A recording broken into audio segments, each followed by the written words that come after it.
বগুড়া সরকারি শাহ সুলতান কলেজের ডিগ্রি দ্বিতীয় বর্ষের ছাত্র শাকিল হাসান মানিক দরিদ্র পরিবারের একমাত্র ছেলে। নিজের ভাগ্যের চাকা ও বাবা মায়ের মুখে হাসি ফোটাতে ছুটে এসেছিলেন রাজধানীতে। পড়াশোনার পাশাপাশি চাকরি নিয়েছিলেন একটি ডায়াগনস্টিক সেন্টারে, কিন্তু সব স্বপ্ন আর জীবনের গতিপথ থেমে গেল ঘাতক পুলিশের নির্মম গুলিতে। গত 5ই আগস্ট স্বৈরাচারী শেখ হাসিনা পালিয়ে যাওয়ার আগেও ঘাতক রূপে ছাত্র আন্দোলন নির্মূল করতে রাজপথে নামে পুলিশ বাহিনী। যাত্রাবাড়ী থানা ও শহীদ ফারুক সড়কের মাঝে অবস্থান চৌরাস্তা মোড়ের। সেখানে এক দফা দাবির প্লেকার্ড হাতে দাঁড়িয়েছিলেন শাকিল। হঠাৎ পুলিশের গুলিতে উড়ে যায় তার মাথার অর্ধেক অংশ। আমি যে জায়গাটি দাঁড়িয়ে আছি সেটি দক্ষিণ যাত্রাবাড়ির শহীদ ফারুক সড়কের চৌরাস্তা মোড়। এই রাস্তাটিতে আমার ঠিক পেছনে গত 5 আগস্ট স্বৈরাচারী শেখ হাসিনা সরকারের পদত্যাগের দাবিতে ছাত্ররা আন্দোলন করছিলেন। সে সময় পুলিশের গুলিতে নিহত হন বগুড়ার শাহ সুলতান কলেজের ছাত্র শাকিল হাসান, যিনি দরিদ্র শাকিল ঢাকার একটি ডায়াগনস্টিক সেন্টারে কর্মরত ছিলেন। জীবিকার তাগিদে তিনি ঢাকায় এসেছেন, পড়াশোনার পাশাপাশি চাকরি করছিলেন। সেই সময় তিনি ছাত্র আন্দোলনের সঙ্গে যুক্ত হন এবং আন্দোলনে অংশ নেন। সেই সময় পুলিশের গুলিতে ঠিক এই জায়গাটিতে তিনি নিহত হন। দরিদ্র অসহায় বাবা মায়ের মুখে এক মুঠো অন্ন জোগাতে ছাত্র অবস্থাতেই চাকরিও শুরু করেন শাকিল। সহকর্মীদের কাছে প্রিয় মুখ ছিলেন আন্দোলনে জীবন দেয়া এই তরুণ। শাকিলের অকাল মৃত্যু কাঁদিয়েছে কাছের মানুষদের। একসাথে যখন থাকতাম, একসাথে জব করতাম, কলিগ, আর আমি ওরা ছোট ভাইয়ের মতোই দেখতাম। এরকম যে হবে 15 দিন তো এখনও তো মনে পড়ে, কিন্তু 15 দিন আমি ঘুমাতেই পারি নাই। কখন ডাক দেবে আমাকে, যে পেছন থেকে এসে ডাক দেবে, রাসেল ভাই, এরকম কি বলবো, বলার মতো আমি আর ভাষায় খুঁজে পাচ্ছি না। শাকিল আসলে অনেক ভালো ছেলে ছিল। তো 5 ওয়াক্ত নামাজ পড়তো, আমাদের প্রত্যেক স্টাফের সঙ্গে ভালো আচরণ করত। আমরা তার কোনো নেগেটিভ সাইড পাই নাই।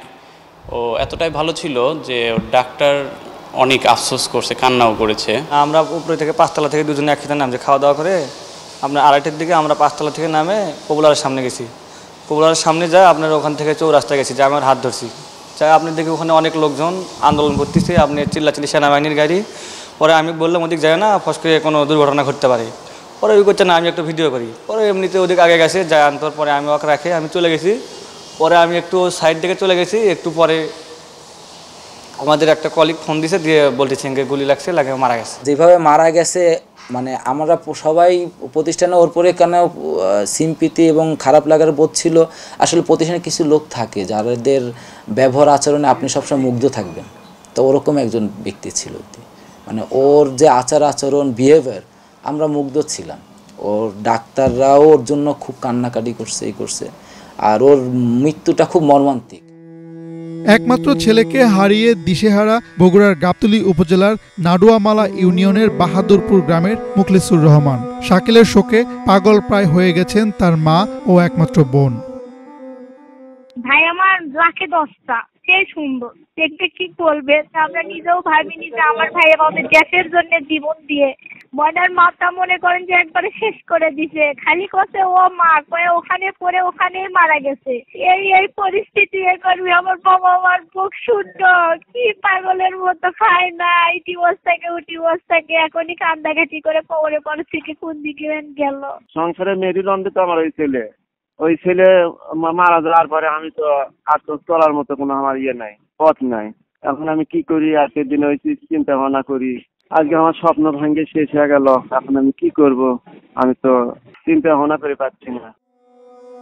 শাকিলের পরিবারের আর্থিক অবস্থা এতটাই শোচনীয় যে ছেলে হত্যার বিচার চাইতে মামলা মোকদ্দমার জন্য ন্যূনতম অর্থ জোগাতে হিমশিম খাচ্ছিলেন বাবা মুখলিসুর রহমান। এ সময় তার পাশে দাঁড়ান অ্যাডভোকেট মোহাম্মদ বুরহানুদ্দিন। তার সহযোগিতায় শেখ হাসিনা, ওবায়দুল কাদের, আসাদুজ্জামান খান কামাল, পুলিশের বিভিন্ন পর্যায়ের সদস্য, স্থানীয় আওয়ামী লীগ নেতাসহ 62 জনের বিরুদ্ধে মামলা দায়ের হয় যাত্রাবাড়ী থানায়।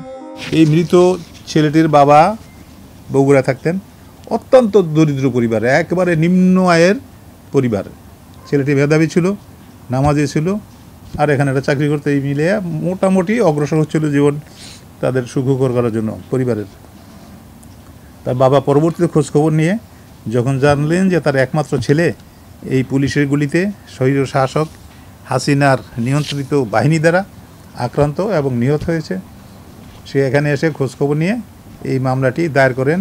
আমি একজন আইনজীবী হিসাবে একেবারেই মানবিক কারণে যেগুলি আমরা অন্যান্য সময় করেছি, সারা বছরই করি, আমরা লিগেল এইড হিসাবে বিনা পারিশ্রমিকে বিনা সম্মানিতে এই নিরীহ মানুষের, নিপীড়িত মানুষের পক্ষে আমরা কথা বলি, কাজ করি।